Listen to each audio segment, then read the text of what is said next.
orales, epigástricas. ¿Ya? Según su condición, y bueno, coercibles, incoercibles, estranguladas, encarceradas, deslizadas o por deslizamiento.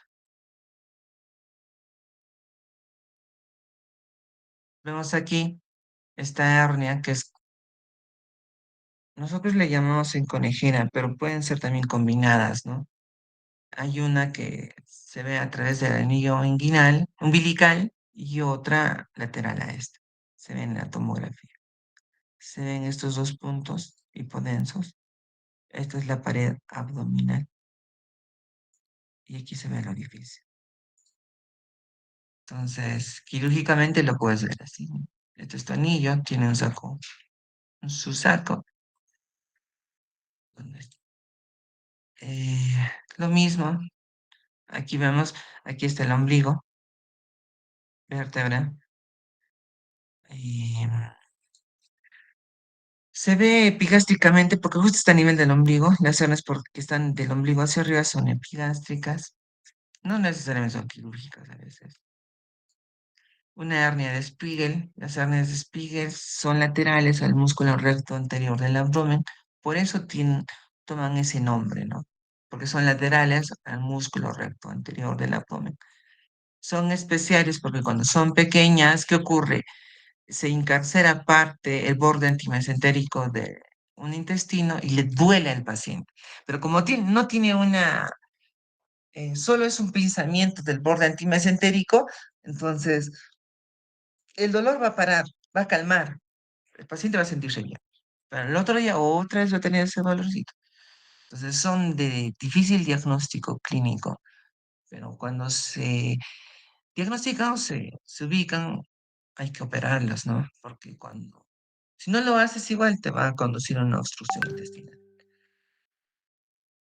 Incisionales o eventrógenas, que es lo mismo, porque es pregunta también de examen. Salida por el orificio peritoneo y o tejido cicatricial de la pared abdominal debilitada quirúrgica o traumáticamente. Evisceración posterior a una laparotomía con una incidencia aproximada del 2,5 a 3%, con una mortalidad del 45% y una morbilidad del 75%. Herniación posterior a la laparotomía entre el 12 al 15%, con cirugía urgente 50%, en la laparoscopia 3 a 8%. Elementos de ventración, anillo o defecto, el saco y el contenido, mujeres, más frecuente en mujeres que en varón. En estos pacientes es en donde va bien la reparación de las hernias ventrógenos o incisionales con una malla de tipo fisiomet, o sea, que no necesariamente, o sea, que están en contenido con los intestinos. ¿Por qué? Porque muchas veces son hernias grandes, hernias en donde se ha perdido el continente abdominal. Entonces, eh, hacer una reparación quirúrgica de estas eventraciones es grande. Entonces, vas a conducir a un síndrome compartimental abdominal. Entonces, para no hacer eso es mejor colocar las mallas, ¿no? Pero como les decía, estas mallas no hay en nuestro país. Y si hay, pues son las clínicas más caras, ¿no? Porque ni en una clínica normal hay, porque son, son más accesibles, son caras, ¿no? Son caras. Entonces es difícil. ¿Se puede hacer? Sí, o sea, y sería lo ideal, ¿no? Pero no es fácil de acceder a ellas. Por el costo. Pueden ser primarias o recurrentes según su aparición, pueden ser verdaderas o pseudohernias, pueden ser a través de la línea media, fuera de la línea media, o laterales, pueden ser simples, complejas o catastróficas. Complejas son cuando se producen más de varios orificios herniarios y catastróficas cuando ya se pierde el continente de la pared abdominal. Pueden ser reductibles, o encarceradas o estranguladas, pueden ser pequeñas, grandes o pérdidas del dominio. Pueden ser esto según su tamaño de herniario, menor de 3 centímetros, de 3 a 6 o más de 6 a 10 y gigantes de 10 a 20 o monstruosas mayor de 20 centímetros de diámetro. Y hay bastante de ellas, ¿ah? Bastante de ellas hay. Clasificación de Chevret. Sitio, mediales, M1, supraumbilical. M2, justumbilical. M3, subumbilical y M4, pubiana. Una vez esto ha venido en un examen, pero realmente, pero sí, sí ha venido. Laterales, L1, subcostal, ven aquí. L2, transversa, L3, ilíaca y L4, lumbar. Eso también ha venido alguna vez. No es muy frecuente, pero sí, sí. W1 por el tamaño, ¿no? Menor de 5 centímetros, W2, 5 a 10, W3, 10 a 15, W4, mayor de 15. R, no recurrencias, recurrencia, R2, segunda recurrencia. Pasa. Entonces, esta clasificación de Cherry nos ayuda a definirla.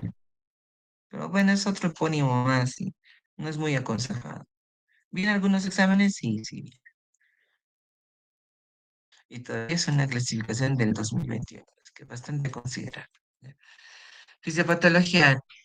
De licencia de satisfacción puede ser por la técnica quirúrgica, por el paciente, pueden estar todas las capas o solo la capa muscular y principalmente la aponeurótica, ¿no? Bueno, la evisceración, es decir, que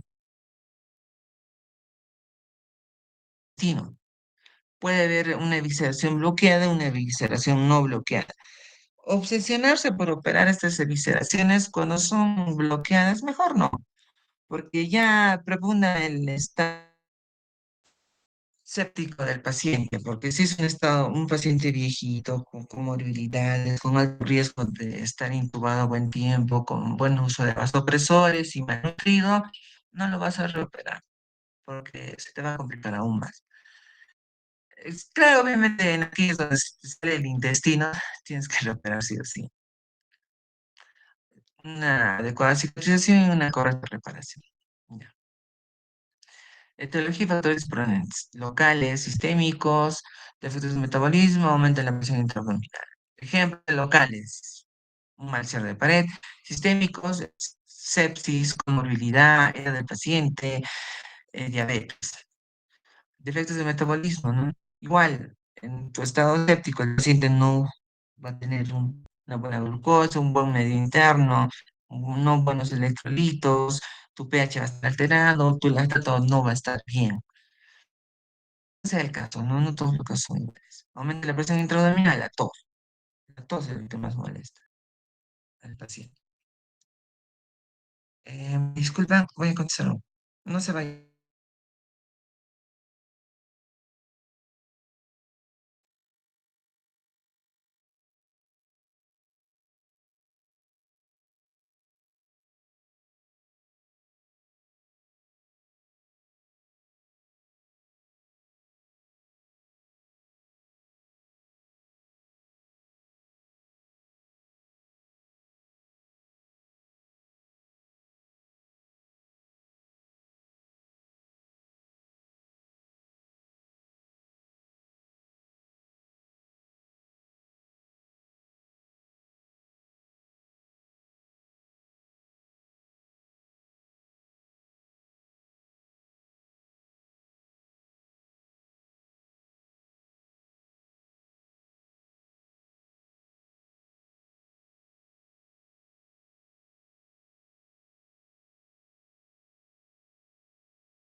ping, pong.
Jóvenes, disculpen la interrupción. Esto, soy jefe de servicio y molestan por todo. Ya, aburre un poco. ¿Se escucha, no? Sí, doctora, aquí estamos. Está tan aburrido que están durmiéndose. No, no, doctora, todos estamos presentes, doctora. Sí veo que están todos, pero no les voy a llamar la atención, no se preocupe. Ya. Hernia ventral, el manejo. Puede ser sintomático o asintomático, ¿ya? Sintomático si es una hernia encarcerada o estrangulada de forma aguda. Esto sí es sí, una reparación de emergencia. Si es no, valorar, ¿no? Valorar el peso del paciente, valorar la hemoglobina glicosilada. Ustedes ya saben que una hemoglobina glicosilada mayor de 6,5 es peligroso, ¿no? Advertirle al paciente que en el postoperatorio no va a ir bien, de ser el caso. ¿Ya? Ahora, si no es para reparación, un manejo expectante. Ahora, en relación al tamaño, ¿no? Menor de 1 centímetro, de 1 a 4 centímetros, de 4 a 10 centímetros y mayor de 10 centímetros, ¿no? Menor de 1 centímetro, sutura o cirugía abierta, ¿no? Sí, también en algunos casos se producen por los trócares. Entonces se puede utilizar una malla, ¿no? Una reparación con malla, mesh, se llama. Ahora, si es de 1 a 4 centímetros, una reparación menos menos invasiva con una reparación de malla. Si es de 4 días, con malla. Si es de mayor de 10, con malla y incluso separación de componentes. ¿Qué es la separación de componentes? Es cuando ya perdiste el dominio de tu cavidad abdominal y tienes que hacer ciertas acciones en el músculo o si no en el peritoneo. Pero es más frecuente estas acciones en el peritoneo. Eso me ha pasado en las mujeres cesareadas que han sangrado, que han tenido atonía, que lo han sacado del útero y que los ginecólogos tienen la característica de que jalan todo, ¿no? Jalan sin consideración. Entonces, rasgan las estructuras y a veces pierden el contenido y hay que repararlos. Ahí, por ejemplo, puedes hacer. También hay casos crónicos en obesos, ¿no? Ahora, puede ser abierto o endoscópico o laparoscópico, la malla, lo que les decía, ¿no? Puede ser polipropilene. Ese polipropilene no debería de usarse hoy en día, pero es lo que más hay en Perú. ¿Por qué? Porque el orificio que tiene esta malla son pequeños y no permite el paso adecuado de los macrófagos a través de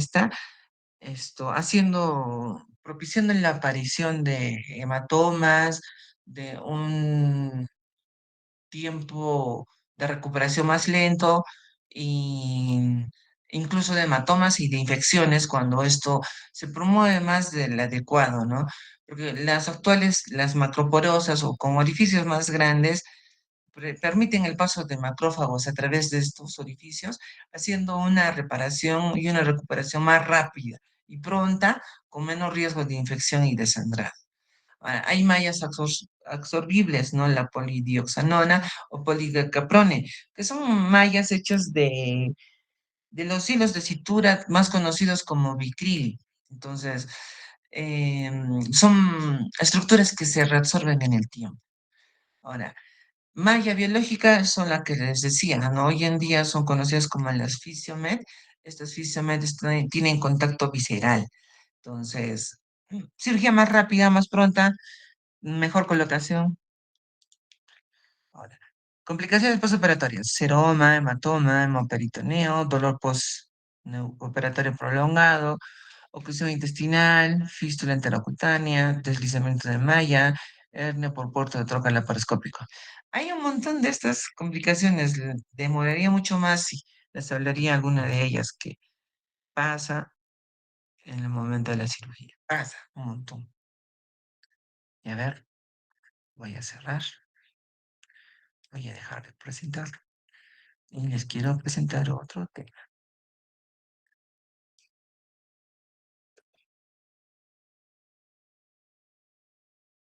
Mm, Ya, ¿dónde está? Ya, esto de aquí les voy a presentar. Media hora más será, por favor. Esto, ya. ¿Me confirman si se ve en la pantalla, por favor? Está cargando ahorita, ya debe de verse. Sí, ya podemos observar, doctora. Ya. Les voy a hablar sobre abdomen agudo quirúrgico en lo que es de exploración semiológica. ¿Ya? Porque se supone que estoy en hecho en semiología, pero me voy a ir directo hacia el abdomen agudo quirúrgico. Introducción: síndrome doloroso abdominal, inicio súbito, como no bien. Sintomatología general y o general: dolor abdominal agudo, mayor de 6 horas de evolución que requiere tratamiento quirúrgico para su resolución. Ya. El dolor abdominal es de tipo visceral, parietalosomático y dolor referido. ¿Por qué? Recuerden ustedes que en el abdomen nosotros tenemos 6 metros de intestino delgado, 2,5 metros de intestino grueso. Entonces, si tenemos un punto doloroso, el más común, ejemplo del apéndice, el dolor no se va a ubicar de inicio en el apéndice, va a ser un dolor visceral, es decir, un dolor en todo el abdomen. Y así pasa con la mayoría de sitios de diagnósticos. Ejemplo, enfermedades diverticulares, hernias internas, divertículos de Meckel, eh, los dolores pancreáticos, los dolores de vaso, de quistes, los dolores renales, los dolores ectásicos de litorrenales, los dolores de vesícula biliar, los dolores de hígado. O sea, recuerden que hay un nervio que desciende a través del orificio del hiato esofágico, entonces va a ser un dolor inespecífico, en otras palabras. Entonces, si vas a tener, por ejemplo, un dolor tipo isquémico, ese sí se va a presentar de forma súbita, ¿no? La clínica te va a decir, el paciente te va a decir, estaba normal y de pronto tuvo un dolor opresivo, súbito, lancinante. O aquellos de cálculos vesiculares, te va a decir, estoy mal hace años. Me da cólico y me tomo mi pastilla, te va a decir, pero no quiero operar. O las apendicitis te va a decir, me ha dolido a nivel del ombligo o me ha dolido por debajo de las costillas y después de unas horas he vomitado y el dolor está a nivel de faucilio derecho. O sea, no te va a decir así, pero te va a decir, el dolor se ha ido hacia mi costado derecho. O sea, de inicio los dolores son así. Ya. Esos dolores pueden ser viscerales, somáticos o referidos. Viscerales: estímulo que actúa sobre las terminaciones sensoriales de la víscera, distensión de luz, construcción muscular, extracción de mesos, irritación química. Somático: altera los músculos del aparato abdominal, se produce por inflamación de peritoneo, parietal o mesenterio, espasmo, rigidez muscular. Y referidos: aquellos a fibras viscerales aferentes, se perciben en las zonas superficiales del cuerpo. Aquí tenemos la forma de revisar a nuestro paciente o hacer una exploración semiológica: inspección, auscultación, palpación, percusión. Normalmente nos han enseñado que es inspección, palpación, percusión y auscultación, pero en el abdomen es así. Y recuerden, incluso los residentes o estudiantes de medicina no saben hacer una correcta evaluación del paciente. Con algunos de ustedes que han rotado conmigo, he tenido esa oportunidad de enseñarles. El paciente debe estar en decúbito, sí o sí. No voltea a un costado, no mirando hacia abajo, no debe de estar esto. Disculpen, tengo otra llamadita.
Ahora sí. Entonces, lo primero que se hace es la inspección, ver, ¿no? Ver si el abdomen está distendido, no está distendido, ver si hay alguna tumoración o masa, ver si hay aumento de volumen o alguna excavación en alguna zona, principalmente eso. Auscultación es muy importante y es muy importante definirlos.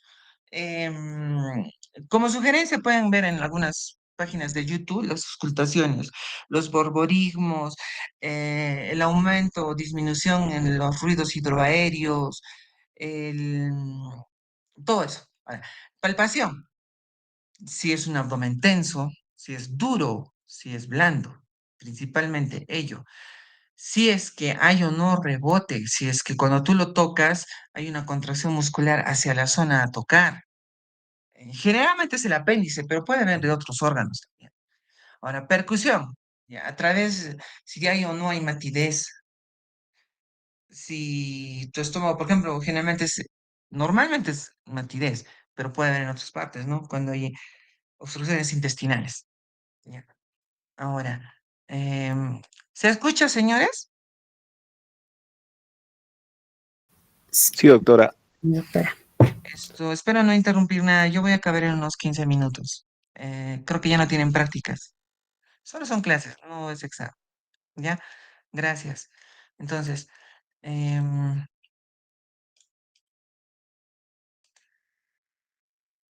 veo que la diapositiva no cambia, ¿no? ¿O sí? Sí, ya cambió ya. ¿Ve? ¿O sigue en la misma? Está en la secuencia de abdomen físico, doctora. ¿Sigue? Sí, A se ver, quedó ahí. esperemos un ratito que cargue.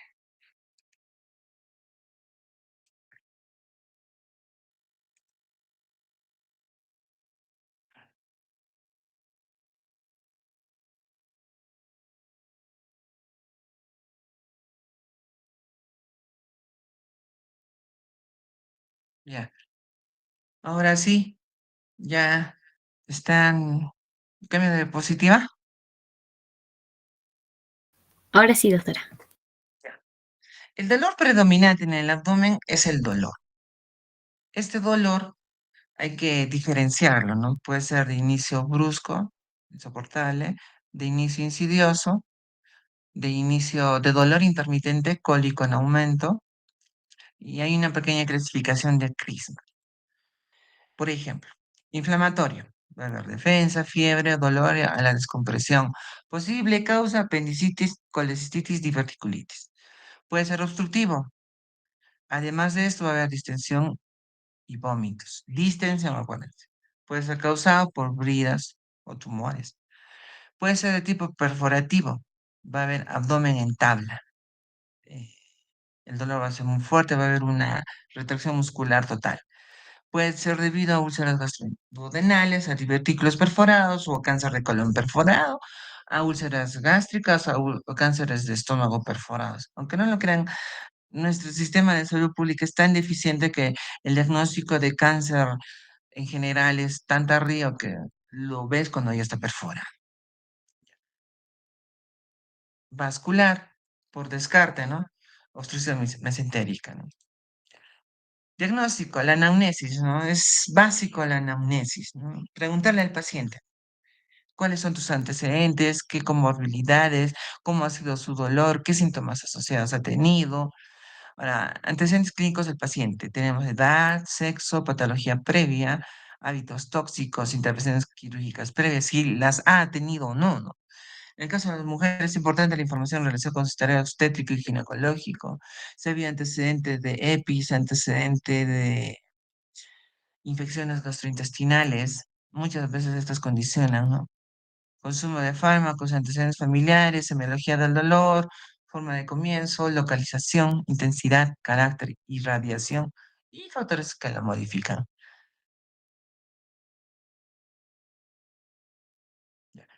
Como ustedes ya saben, eh, esta es una forma práctica, ya nos han enseñado en anatomía la división, ¿no? Entonces, como al inicio un dolor siempre va a ser difuso, pero posteriormente se va a tratar de ubicar al órgano, ¿no? Entonces, en esta segmentación del abdomen, por ejemplo, ¿no? Si tenemos un dolor en epigastrio, podría ser, no en absoluto, pancreatitis, apendicitis, úlcera estomacal, inflamación intestinal, hernia umbilical. Si fuese en el flanco derecho, cálculos renales, infección de orina, estreñimiento, hernia lumbar. Si fuese en el hipocondrio derecho, cálculos biliares, úlcera estomacal, pancreatitis. Si fuese en fosa ilíaca derecha, apendicitis. Si fuese en fosa ilíaca izquierda, enfermedad diverticular, una hernia inguinal. Entonces, como ustedes saben, esto no es absoluto, porque hay muchas variaciones. Por ejemplo, el situs inversus te va a variar. Una pancreatitis te puede doler en todo el abdomen o te puede doler en ambos hipocondrios. Entonces, va a variar. Una tumoración pancreática tipo IPMN, un cáncer de páncreas, te va a doler. Un IPMN de cola, te va a doler a nivel del vaso. Un IPMN de rama central, te va a doler en el epigastrio. Va a variar. ¿Ya? Intensidad, ¿no? Pueden ser, por ejemplo, cólico renal, un cólico renal biliar, una perforación gastroduodenal, o sea, va a haber variación entre estas, ¿no? Una pancreatitis aguda de una crónica, peritonitis, aneurisma de aorta pulmonar. Características, el dolor puede ser continuo, intermitente. ¿Qué lo modifica? La ingesta, la posición, los vómitos, la deposición. Irradiación, por ejemplo, un cólico biliar, una colecistitis que se puede irradiar hasta hombro, una neumonía que también puede irradiarse hacia vesícula, una pancreatitis que puede ser en cinturón o en sitio específico, un cólico nefrítico que se puede irradiar hasta la ingle o hacia el testículo, de lado, ¿no? Síntomas asociados, anorexia, falta de apetito, hiporexia también, náuseas, vómitos fecaloideos, si hay una obstrucción baja. Pero para que haya vómitos fecaloideos es porque ya es más de 24 horas, ¿no? Por ejemplo, una cronología de Murphy en una apendicitis aguda, el dolor en condiciones óptimas en un paciente sin comorbilidades es de 18 a 24 horas. Es más, de 12 a 18 horas, y está descrito en el Schwartz. en un paciente adolescente, en, en donde es más frecuente una apendicitis aguda, el dolor, tú le vas a preguntar de tal hora, qué síntomas, ¿no? De 12 a 18 horas, como libro. Pero en un viejito, en un tuberculoso, en un diabético, en un hipertenso, varía totalmente. O sea, en un apendicitis de tipo retrocecal ascendente, el dolor varía. O sea, son variaciones. Ustedes tienen que tomar en la medicina no como un punto absoluto, sino como totalmente relativo. Puede ser como no puede ser una cosa. Y es lo que lo hace bonito a la medicina, ¿no? Porque no todo es como, como es. O sea, no, muchas cosas varían.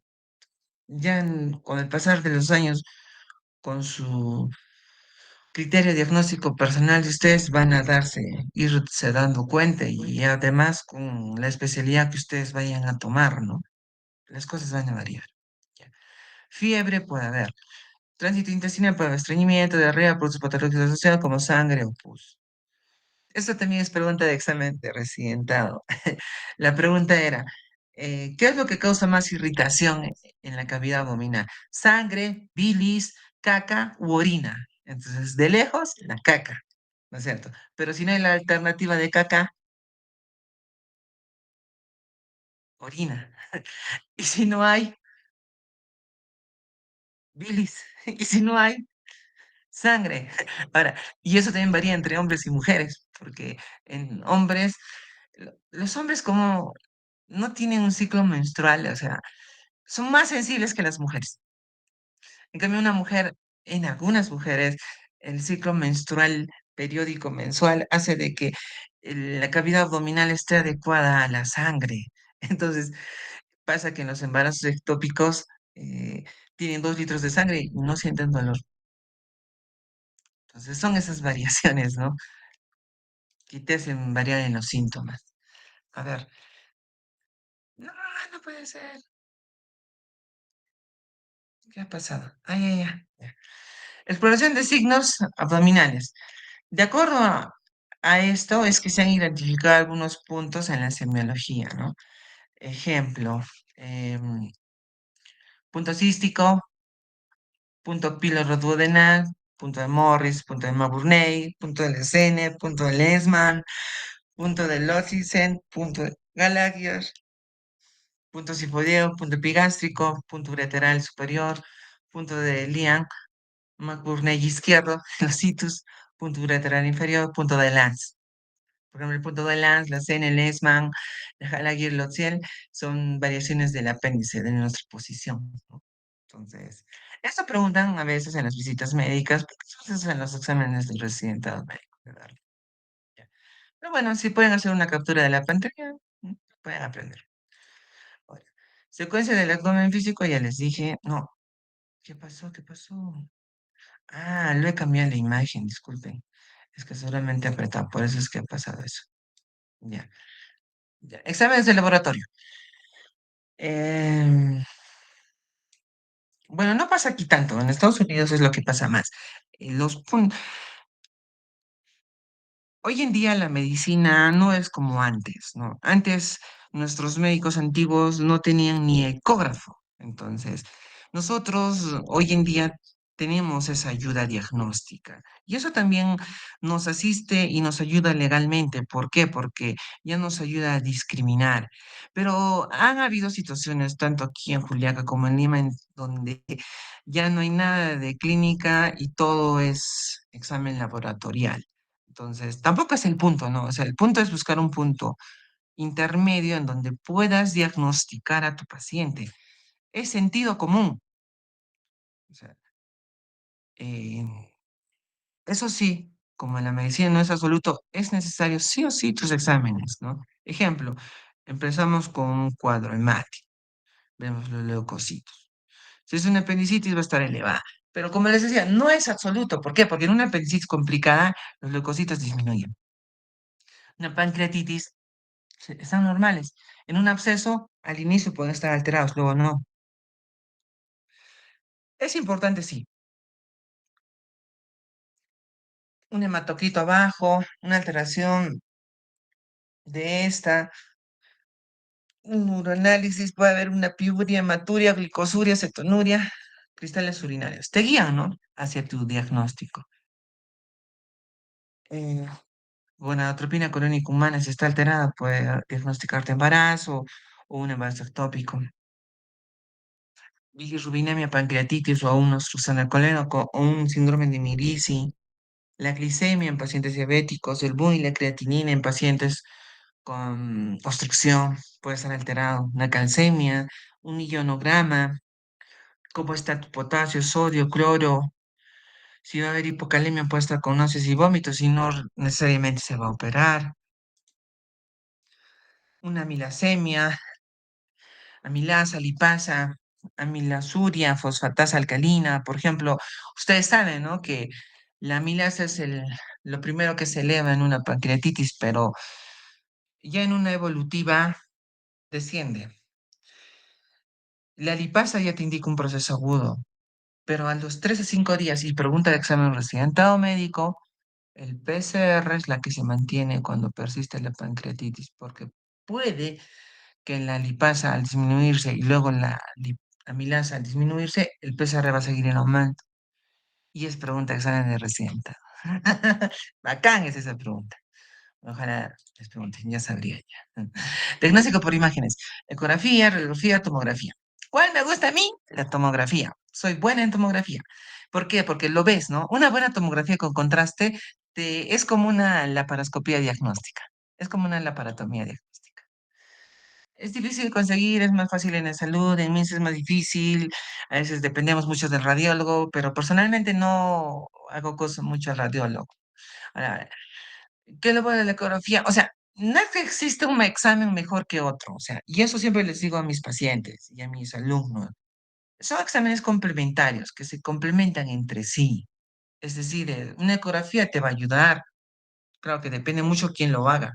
Una radiografía también te va a ayudar, por ejemplo, aquí me un síndrome de grano de café o burón Kliefeld-Sancho, aquí me una ectasia, aquí me una obstrucción por intestino delgado, hay varias pilas de moneda. En la tomografía aquí ven una citis, ven un hígado tóxico ya reducido, un vaso con mucho líquido, hasta se ven las glándulas suprarrenales, la aorta abdominal con contraste, la vértebra, las costillas, o sea, son exámenes complementarios. Manejo del abdomen quirúrgico. Primero que nada, no, obvio. Historia clínica, examen físico, monitorización del paciente, funciones vitales, características amenazas de ser el caso, no administrar analgésicos ni espasmódicos. Eso sí, y eso les quiero enseñar a ustedes. No todo paciente cuando ingresa con dolor hay que darle algo. Y yo sé que a ustedes les va a pasar porque yo sé que tienen familia y tienen que saber diagnosticarlos. No es bueno de primera instancia darles antibióticos o analgésicos. ¿Por qué? Porque vas a disimular el cuadro. Y luego vas a quedar mal, pues, porque te van a decir, tú eres estudiante de medicina. Pero ya también a veces pasa que se van con los chamanes o los farmacéuticos o los enfermeros que hacen consultorio o los médicos generales que no saben diagnosticar, que vienen de Bolivia, que de frente le van a colocar algo y te van a decir, ese doctor sí es bueno. Pero no, hay que saberlos diagnosticar. Por ejemplo, llega un paciente con una sospecha de apendicitis en emergencia, yo no le doy antibióticos, ni tampoco le doy analgésicos. Sé que está en cuadros iniciales de su apendicitis aguda, completo su PET quirúrgico, estoy segura del diagnóstico y recién le doy un antibiótico profiláctico para su cirugía. Y eso está en los protocolos, ¿ah? Ahora, pero si llega un paciente séptico, con seguridad, con rebote peritoneal, no voy a ser tan mala de no darle un antibiótico. Tengo que darle. Y también está en los protocolos de atención. Ahora, decisión quirúrgica, operar o no operar, antibiótico-terapia según la patología diagnosticada, no dar altas sin signos de alarma. Ya está. Bueno, eso quería decirles en relación a semiología, sobre todo la semiología quirúrgica. Y ahora el tema que también he preparado para hoy, para ya acabar, es traumas. Ya con eso nos faltaría solo dos temas. Y el examen.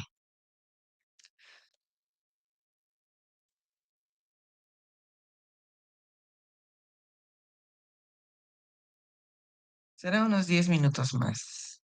Muchas gracias por su atención. A ver, ¿dónde está? Está cargando ahorita. Ay, no, no se ve.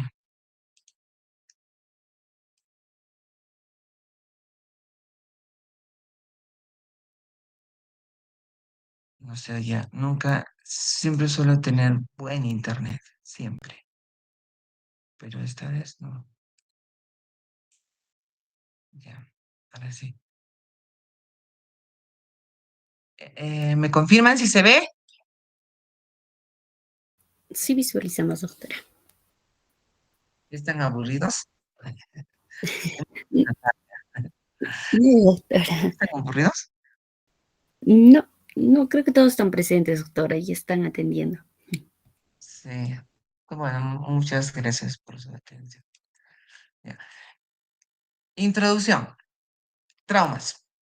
El traumatismo es alteración celular causada por intercambio de energía del entorno que supera la resistencia del organismo. Es una definición, ¿no? Es alguna noxa, cuerpo extraño, situación, caída, lo que fuese, sobre nuestra cavidad abdominal. Primera causa, muerte en personas de 1 a 44 años y en personas de vida reproductiva, 40% debido a accidentes de tránsito, porcentaje menor aquí en Perú de armas de fuego y asaltos con arma blanca, aunque ahora esto está en aumento. Es más común las armas en Colombia. ¿Ya? Puede ser un trauma abdominal cerrado o abierto. Cerrado, 65% de los casos. Oye, estoy viendo que no carga. No está cargando, ¿no? Wilmer, Se queda en la primera No, viendo doctora. las diapositiva. diapositivas. Voy a cerrar entonces. Es que tengo otra computadora y ahí estoy viendo que no carga. Por eso sí, más o menos.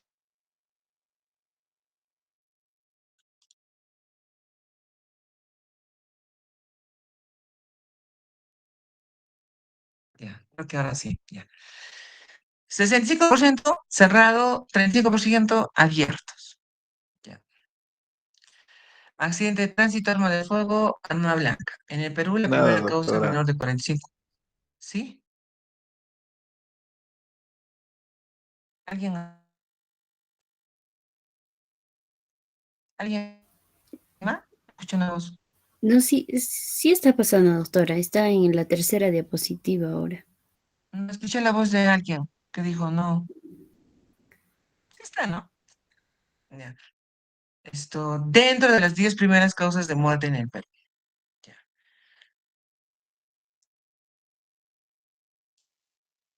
O creo que me dijo hasta luego, doctora. No sé, no le he escuchado bien. ¿Ustedes han escuchado algo? Escuché una vocecita por ahí, como quejándose. Doctora, no se ve en Sí, algunos. doctora, no logramos ver, doctora, disculpe. Sí, no se Ya, ve, sí, sí. doctora. Ya, entonces lo voy a pasar uno por uno. Sí, van a disculpar. No sé, hoy día he tenido problemas. Estoy teniendo problemas con internet, lo que no, normalmente no me pasa. Y ahora sí, ¿se ve? ¿Causas Sí, doctora. mecanismos? Ya, gracias. Causas accidentes de tránsito, aviación, industriales, deportivos, agresión física, aplastamiento, caídas. Mecánicos, puede ser directos, directos por contacto físico, mecánico con el agente lesivo. Indirecto por mecanismo de aceleración y desaceleración, produciendo aceleraciones y desgarros.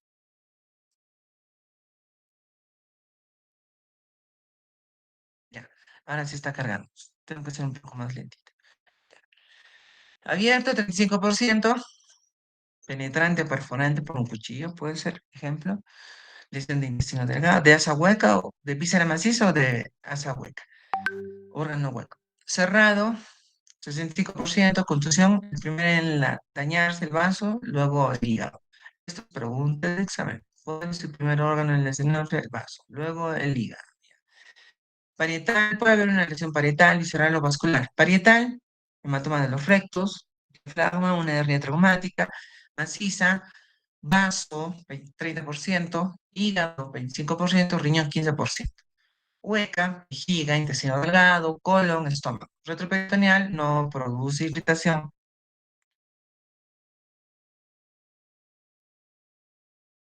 Ya, ahora sí está cargando. Anatomía. Abdomen anterior. Arriba, línea entre pezones, abajo línea inguinal y simple pubescente, lados, línea axilar. Flancos, zona entre axilar anterior y posterior, abdomen posterior y espacios retroperitoneales. Estos espacios retroperitoneales, ven aquí en esta imagen aquí abajo, creo que lo estoy señalando mi mouse. Esto es importante porque exámenes de residentado médico. Como ustedes saben, a nivel tóraco-abdominal tenemos dos cavidades, la torácica y la abdominal.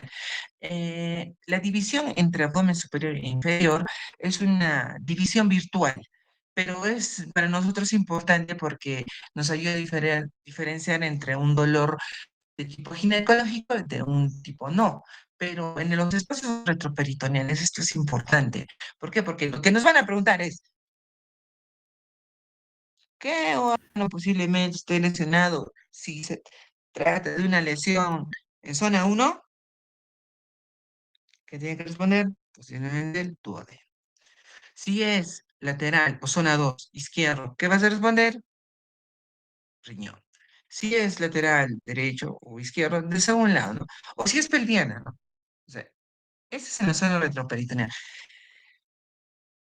Esto es algo muy bonito, porque el retroperitoneo se diferencia de la cavidad abdominal porque está dividido básicamente por el peritoneo. Ustedes saben que al final de entre la cuarta y octava semana del proceso embrionario, los intestinos se meten hacia la cavidad abdominal.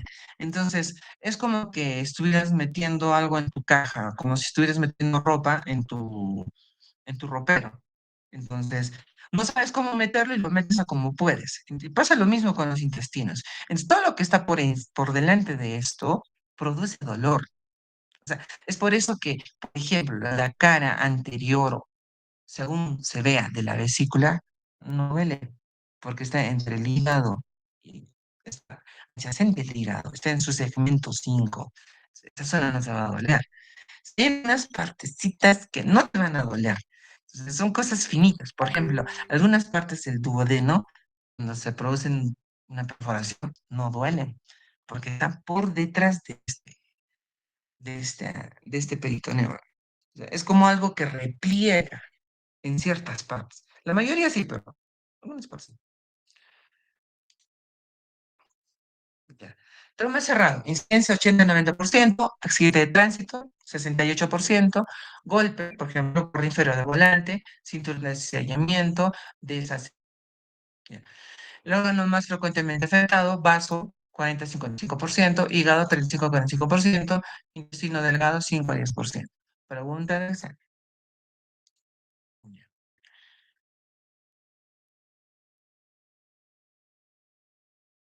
Vaso. Tenemos tipos y escalas de severidad de una lesión esplénica, ¿no? Tenemos grados. Grado 1, 2, 3, 4, 5. Bien. Grado 1, menos del 10% de su superficie subcapsular. Grado 2, 10 a 50%. Grado 3, 50% expansivo. Y grado 4 ya es avulsivo. Obviamente, a partir del grado 3, tenemos que operar. ¿Por qué? Porque el vaso es como una bolsa de sangre. Si no lo operas, se muere el paciente. Sí lo puedes tener en observación hasta el grado 2, ¿ya?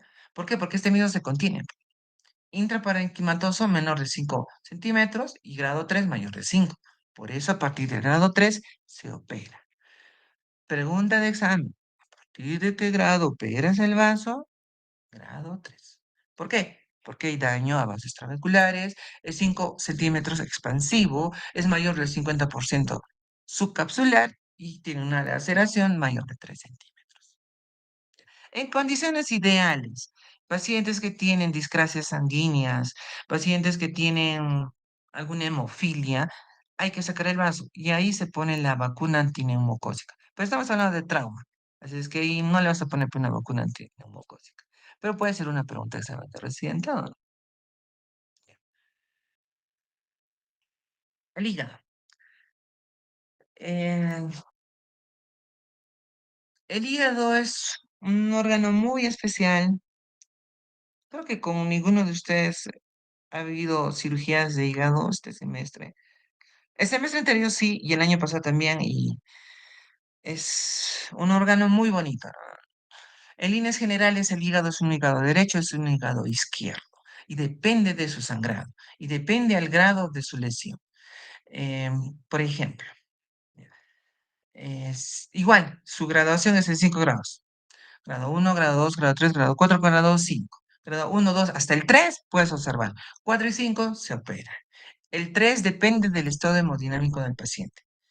Todo esto depende si el paciente llega a shock trauma estable o inestable. Si llega estable, le pides una tomografía y en la tomografía ves hasta el 40% de su superficie capsular con un hematoma, puede aguantar. Pero si no, ya pues hay que operar. Ahora, una maniobra muy buena que lo he hecho varias veces es la maniobra de Pringle, que es, se realiza un pinzamiento vascular. Como ven, el cirujano mete el dedo por detrás del hilio hepático. Entonces, el hilo hepático está en la porta, la arteria hepática y el colédoco. Es pregunta de examen de residenta también. Bueno, a mí me preguntaron, pero no sé si venga ahora, porque me parece que es ya muy sencillo. Pero puede ser que venga, ¿no? Porque es una maniobra básica para un sangrado hepático. Grado uno, grado 2, grado 3, grado 4, grado 5, grado 6. El más difícil de manejar obviamente es el grado 6 porque además hay la lesión biliar. Y una lesión biliar, aunque van bien, ¿ah? Estas fístulas van bien cuando lo taponas. A partir el grado 3 es variable en realidad, pero el grado 4, 5 y 6 se opera. Y si es un grado 4, si hacemos TASI puede parar, pero si no, se tapona. Se realiza taponamiento hepático en español. Entonces, pues lo que nosotros deberíamos de hablar, ¿no? Entonces, se deja compresas de acuerdo a tu sangrado y a tu extensión del sangrado, pueden ser hasta 20 incluso.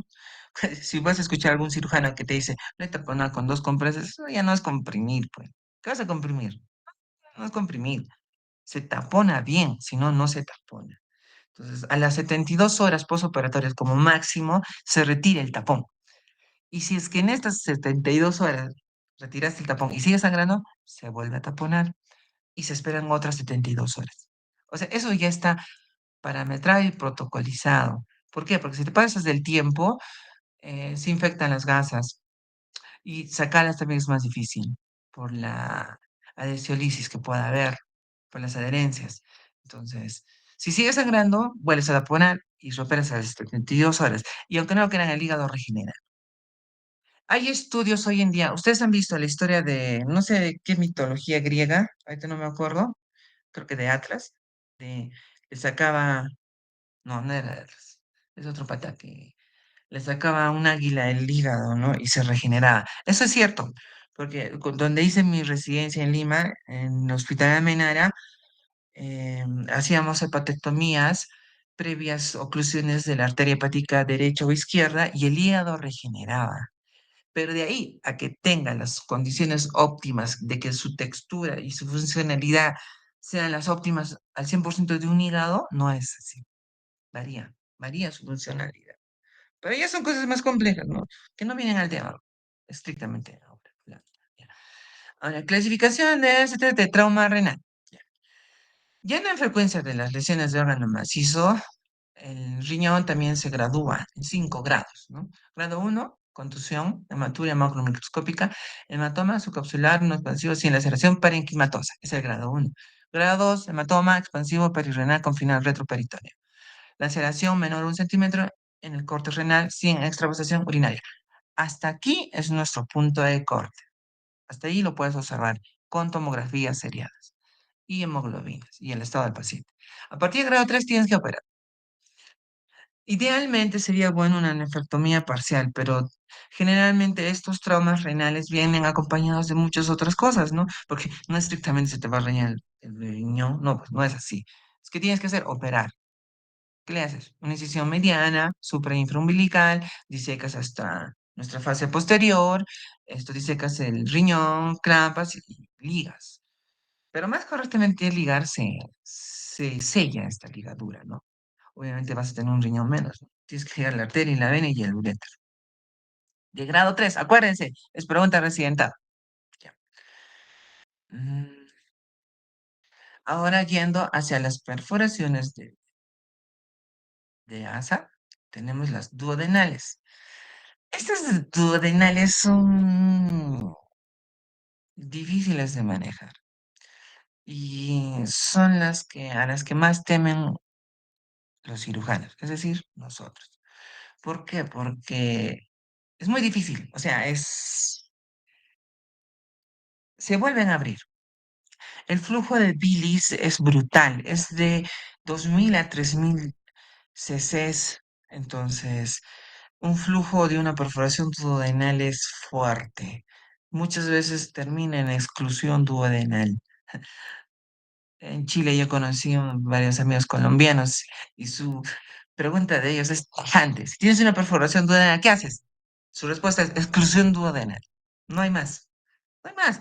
Porque si tú lo vas a abrir y cerrar el huequito, fuiste. Va a haber recidiva. Ahora, ¿hay tipos? Sí, hay tipos. Grado uno, hematoma laceración, donde va a haber perforación, no va a haber perforación. Grado 2, hematoma laceración. Grado 3, disrupción, menor del 50%. Grado 4, laceración, mayor al 75% en la circunferencia de la segunda porción duodenal. Y grado 5, lesión vascular. Entonces, hay que operar, obviamente, a partir de nuestro grado 3. Nuestro hematoma puede observarse. Pero si tú vas a ver una perforación, hay que operar. Llegar a esta imagen que ustedes están viendo aquí es muy difícil, quirúrgicamente hablando. Es muy difícil, o sea, no es fácil. Un manejo de una perforación, sobre todo posterior, es contra difícil. Ahí sí o sí, exclusión duodenal. O sea, ¿cuál sería la técnica quirúrgica? Exclusión duodenal. Algunos van para Whipple. Lesión de páncreas. Siempre hay una pregunta que se repite en los de residente médico, que es, niño va caminando con su bicicleta y de pronto sufre una caída por delante de esta. Presenta dolor y una imagen en la radiografía en resortera. Variación de esta pregunta. ¿Cuál es la respuesta? Trauma pancreático. Y aunque no lo crean, esa pregunta no varía. O sea, puede variar algunos términos, pero nunca va a variar la respuesta. Entonces, hay grados también. eh, grado uno, 2, 3, 4, 5. Grado uno, hematoma menor, condición de lesión ductal, laceración superficial. Grado 2, hematoma mayor, condición de lesión ductal, laceración mayor, sin lesión ductal ni pérdida de tejido glandular. Puedes observarlo hasta aquí. Grado 3, 4 y 5 tienes que operar. Están viendo, ¿no? Miren, una transacción distal. En el grado 4, una transacción proximal. Y en el grado 5, ruptura masiva de la cabeza de páncreas. O sea, esta graduación se debe en función a la cercanía de la cabeza del páncreas. Como ustedes saben, el páncreas tiene cuatro partes: cabeza, proceso uncinado, cuerpo y cola. Es un órgano muy especial y muy bonito. A mí me encanta el páncreas. Entonces, la cola está adyacente al vaso. Entonces, y ven aquí este vasito que estoy señalando. Este vasito. Es la arteria esplénica. La arteria esplénica termina, o sea, irriga al cuerpo y cola del páncreas y también irriga el vaso. Entonces, si tú vas a ver una lesión a nivel del cuerpo y sobre todo cola del páncreas, vas a tener que sacarte el vaso, porque esta es la que irriga, por eso se llama arteria esplénica, ¿no? Entonces, vas a sacar los dos. Y es una cirugía muy bonita porque se hace con puntos, es bacán. Quisiera algún día que la vea, pero también es trágico, ¿no es cierto? Ya. Variación primaria del paciente, trauma. A, B, C, D y E. A, airway, vía aérea. B, breathing, respiración. C, circulación, cómo está su pulso. D, cómo está el estado general, si está en su escala de coma de grado, su exploración pupilar. Exposición de zonas afectadas, espalda, cubrir, prevenir hipotermia, la exposición. ¿Ya? Esa es pregunta de examen. Y es más, hay un curso que se llama el ATLS, espero que algún día lo sigan. Es un curso muy bonito de trauma. Nosotros casi no manejamos mucho, pero en, en Colombia este es como su pan de cada día. Trauma cerrado, examen físico. Como ven, este abdomen está distendido, ¿no? Te dice que hay algo. Aunque no lo crean, hay abdómenes que no están distendidos. Pero bueno, ya, vamos a hablar en forma general. Este abdomen distendido, tenso, nos dice que hay algo. Y los abdómenes son cajas de Pandora. Entonces, de una buena forma, si tu paciente está estable, le haces una tomografía. Si está inestable, no, de frente lo operas. ¿Ya? Ahora, tenemos scores que manejamos. Por ejemplo, primero, signos locales. Si hay signos de irritación peritoneal, dolor, signos de sangrado visceral, si hay distensión abdominal, cómo está tu perfusión, si hay matidez, no hay matidez, auscultación, si hay ruidos o no hay ruidos intraoráneos. Ahora, ¿qué nos ayuda? Tiempo de presentación después del trauma, menos de 2 horas, 2 a 6 horas, más de 6 horas. Frecuencia cardíaca, menos de 90 latidos por minuto, de 90 a 110 y más de 110. Tu presión arterial sistólica, mayor de 120, 90 a 120, menor de 90. Tu, tu score de Glasgow, 13 a 15, 9 a 12, menor de 9. Llámese este score de Glasgow no necesariamente como un trauma encefálico, sino que de que este trauma abdominal por una compresión renal puede producir un desvanecimiento encefálico del paciente. No significa que haya un sangrado, no, no tiene nada que ver. Signología abdominal, dolor abdominal, defensa antálgica, rigidez contractural. Nuestro score, que es lo importante. ¿Ya? De 12 a más, sumando estos puntos, la paratomía inmediata. No se requiere tomografía. Le puedes hacer un ecofaz.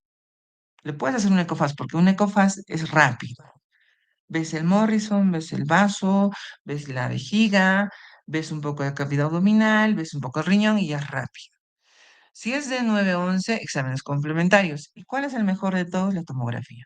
Idealmente una tomografía con contraste, que te aumenta la sensibilidad y especificidad a más del 75%. Y menor de 8, observación clínica. Y ahí ya le puedes controlar cómo está su lactato, ves varias cosas. Puedes, si es una tumoración, pero un trauma grado 2, lo puedes observar. Y en el hepático hasta el 3, lo esperas. Lo esperas y lo observas. Hasta le pasa sangre y no lo operas y va bien. Ya. Este score, pregunta de examen. Sigamos. Estabilidad pélvica, valoración uretral perineal, examen vaginal, examen de glúteos. Hay que completarlo. Siempre hay que hacerlo. Muchas veces este paciente en shock trauma no te va a avisar qué es lo que tiene, ¿no? No te avisa. Y hay que hacer una buena exploración. Pruebas diagnósticas. Ya, esto es lo que les decía.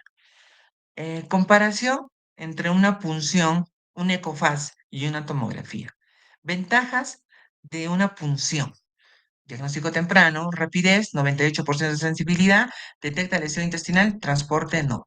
Un ecofaz, diagnóstico temprano, invasivo, rapidez, repetible, 86 a 97% de sensibilidad, más no especificidad, porque depende de quién lo hace.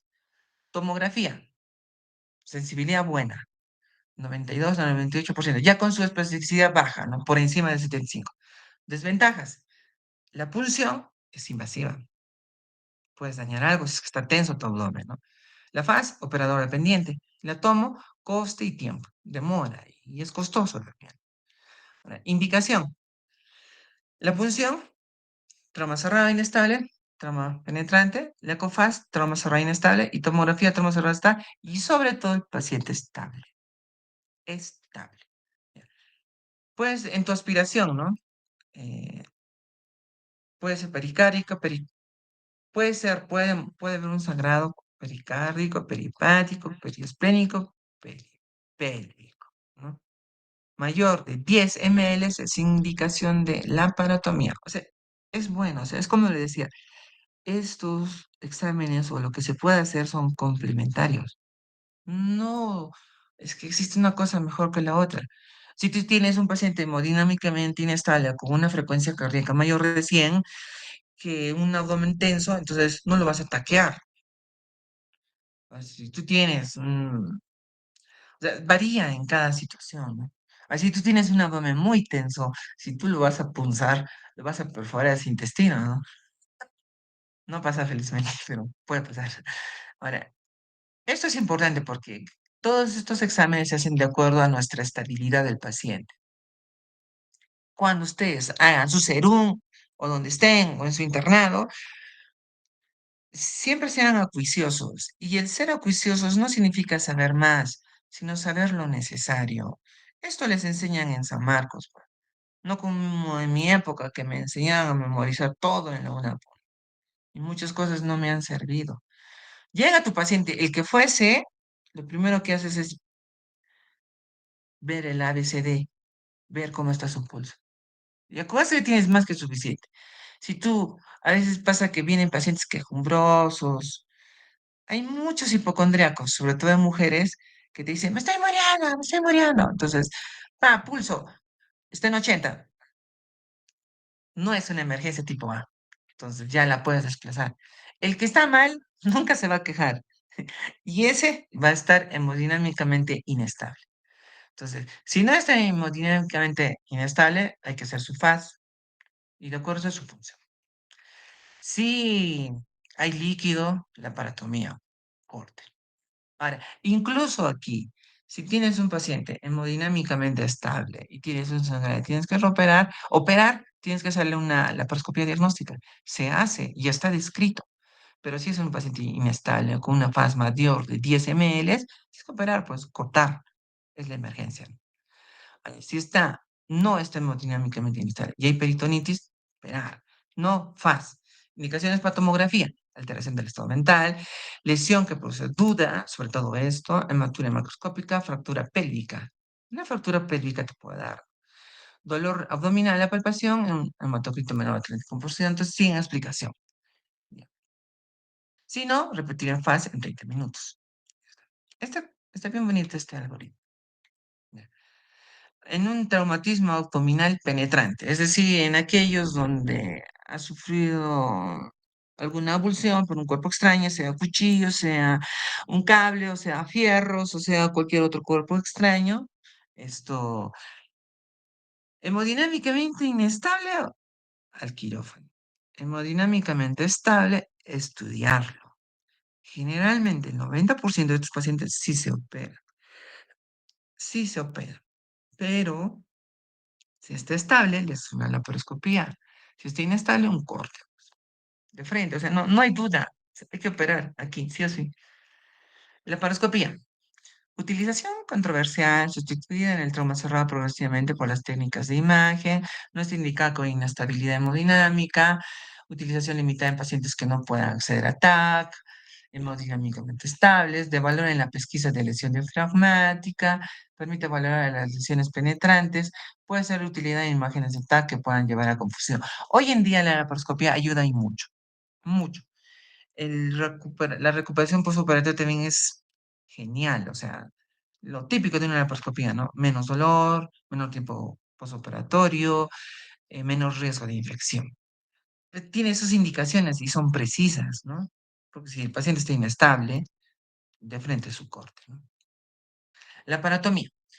Control de daños, control de hemorragia, identificación de lesiones y contaminación, reparación y reconstrucción de los órganos afectados.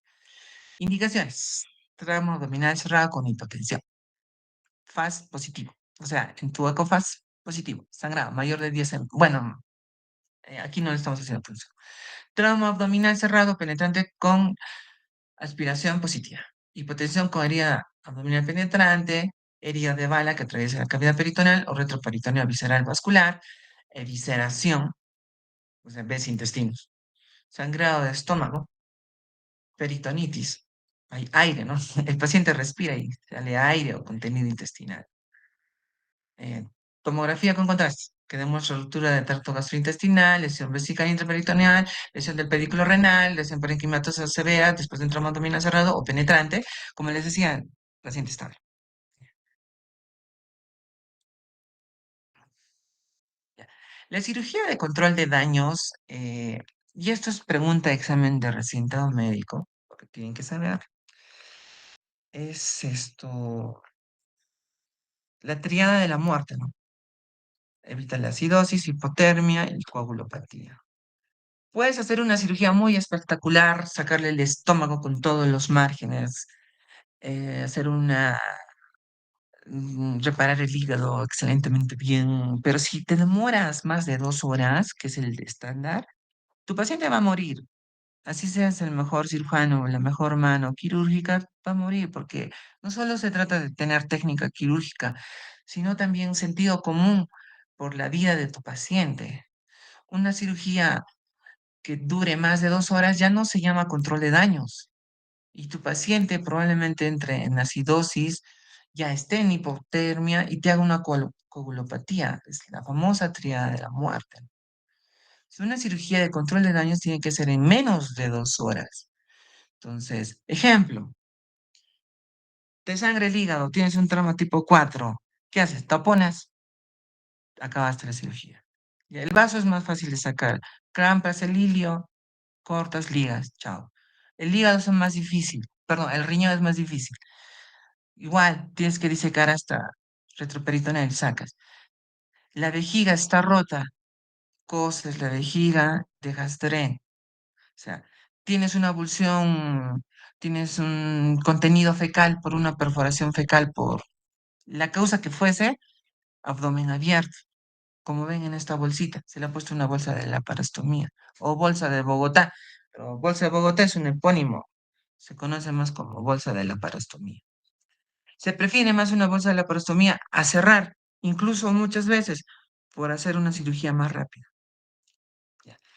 Muy bien, estimados estudiantes, ya he terminado mi clase, quizás los he aburrido un poco, pero me parece que no, porque hemos empezado tarde y bueno, también disculparme porque esta clase debía ser el año pasado, tenía muchas obligaciones, faltan, con la mayoría de ustedes he rotado, ya tengo una noción de cómo son en sus rotaciones, a veces veo gente, este grupo me ha hecho renegar, la verdad, porque ha habido un grupo que me ha hecho renegar porque no ha venido 2 veces. Tenía muchas cosas que hacer pendientes, su familia, su esposa, sus hijos, sus exámenes. Pero han habido grupos muy buenos que me han acompañado en las cirugías, ¿no? Es lo que yo soy cirujana, no soy internista. A mí me gusta operar y espero que a algunos de ustedes les guste, en lo que quieran que hagan operar, pero me gusta que me vean operar porque quiero que aprendan. Entonces, algunos de ustedes sí se han beneficiado. Puedo decir menos que semestres anteriores, sí menos, porque me he hecho buenas cirugías antes. Bueno, semestres anteriores, coincidencia, ¿no? Pues tenía que operar en la tarde y ustedes se iban en la mañana, tenían pendientes. Algunos de ustedes incluso les he obligado, creo que les he hecho perder sus clases, pero bueno, espero haberles enseñado un poco. Ahora, en resumen, me falta tumores de piel y celular y patología tumoral. Mm, mm, Quiero hacer la clase. Yo sé que va a haber problemas, tal vez, porque ya estamos, el 31 se acaba el semestre, entonces quiero hacerlo la clase mañana temprano, algo sucinto y rápido, y mañana también quiero que me digan cuándo va a ser su examen. Eh, como han visto, son clases muy sucintas, rápidas, y no les quiero preguntar la alfa-fetoproteína de la microbeta-globulina. Estas son clases prácticas de cirugía. Muchas veces la decisión es simple, se opera o no se opera. El examen no va a ser tan complicado, pues no quiero molestarles tampoco. Entonces, mañana tendremos la clase tempranito y me dicen por favor la fecha del examen. Ya quisiera que me digan, no quisiera postergaciones porque uno, no les voy a tomar el examen difícil, quiero hacerlo rápido porque tengo entendido que algunos van a jalar el primer examen para que den su recuperación rápida. Entonces, la intención no es jalarlos, sino enseñarles. A mí me interesa que ustedes sean médicos. No estamos como en anatomía, en donde te jalan, te jalan, te jalan. En realidad eso no tiene sentido. ¿De qué sirve si igual ya estás en el camino? ¿De qué sirve que te jalen cuando salen en masa médicos de Bolivia u otros sitios? En Lima mismo, la San Martín vota cientos. Así es. Entonces, quedamos, le confirmo con su delegada y me dan la fecha del examen mañana. Muchas gracias, un fuerte abrazo, hasta mañana. Está bien, doctora. Bueno, sí, para esta mañana. Doctora, disculpe, quería pedirle si tal vez me podría pasar las diapositivas, doctora. ¿Qué no lo han flasheado? Hola, ¿no lo han flasheado? No todos, doctor. Ya, lo voy a pasar, ¿ya? Ahorita mismo te lo paso a tu WhatsApp, ¿ya? Ya, Chao, ya cuídense. está.